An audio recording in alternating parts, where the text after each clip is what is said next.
problématique pour la France. Charles Anderlin expose des faits qui vont faire grincer les dents et pourtant. Le franco-sionisme, c'est quoi? C'est un phénomène pour moi assez récent. La vision d'Israël, le soutien aveugle à Israël qui a fini comme par me surprendre parce que ça n'a pas toujours été le cas, c'est un soutien absolu, presque inconditionnel à la politique du gouvernement israélien. Dans les grands moments, dans les grands marqueurs de cette histoire des Juifs de France, il y a aussi 62. L'arrivée en France des rapatriés d'Algérie, parmi lesquels près de 100 000 Juifs. Et ils arrivent avec la rage au cœur. On a retrouvé d'ailleurs des anciens Juifs algériens qui étaient dans l'OAS, qui arrivent en France. C'est une communauté différente qui voit les choses différemment. Il y a eu aussi de nombreux Juifs de gauche qui ont été en Algérie assassinés par l'OAS. J'ai demandé à un responsable du CRIF combien de Juifs ont un lien quelconque avec une institution, la communauté, une synagogue, un journal juif ou autre, même ne serait-ce qu'une fois. Il a réfléchi, il m'a dit 130 000.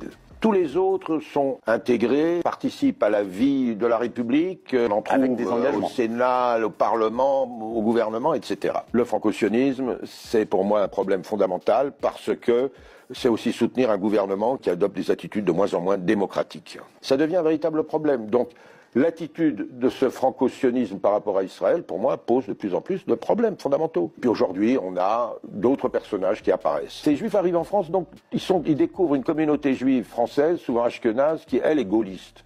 Et eux sont totalement anti-gaullistes. De Gaulle, disent-ils, nous a pris notre... Ok, que dit le peuple?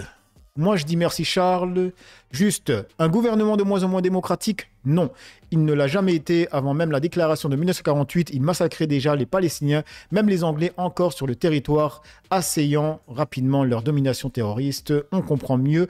Ils sont là, ils sont partout. C'est très énervant quand un extrait s'arrête n'importe comment. Ouais, c'est vrai, quand c'est intéressant. On termine sur ce tweet de Paul, c'est marqué « Des drones israéliens imitent les cris de bébés afin d'attirer des civils palestiniens pour les tuer ». Témoignage du docteur El Gaoui. Alors les mecs, je ne dis pas que c'est vrai, je sais pas si c'est vrai, je n'ai pas les sources, etc. Je vous partage le tweet, tout simplement, c'est comme tous les autres tweets, je ne dis pas que c'est vrai. Voilà, d'accord? Calmez-vous. Bref, let's go. Voilà, je suis revenu au sud. Petite vidéo juste pour vous donner un témoignage qui est très important. On a entendu à plusieurs reprises avec mes collègues qu'il y avait des drones en fait qui imitaient le son de cris d'un bébé pour attirer les gens à l'extérieur, et une fois qu'ils étaient à l'extérieur, ils les abattaient.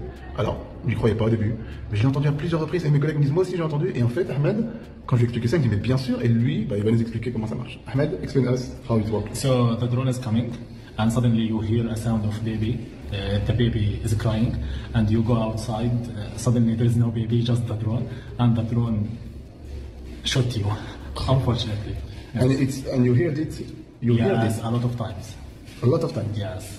Donc, sometimes you hear a baby is crying, sometimes sounds of dogs, of animals, it's like that.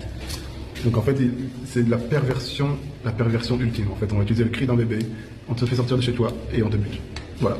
انتم سامعين بالظبط حسبنا الله ونعم الوكيل طبعا زي ما سمعنا بالصوت اي حد بيطلع امبارح استشهد وشاب طلع مسكين يشوف ايش الصوت في المدرسه طبعا بدا والله ده الصوت.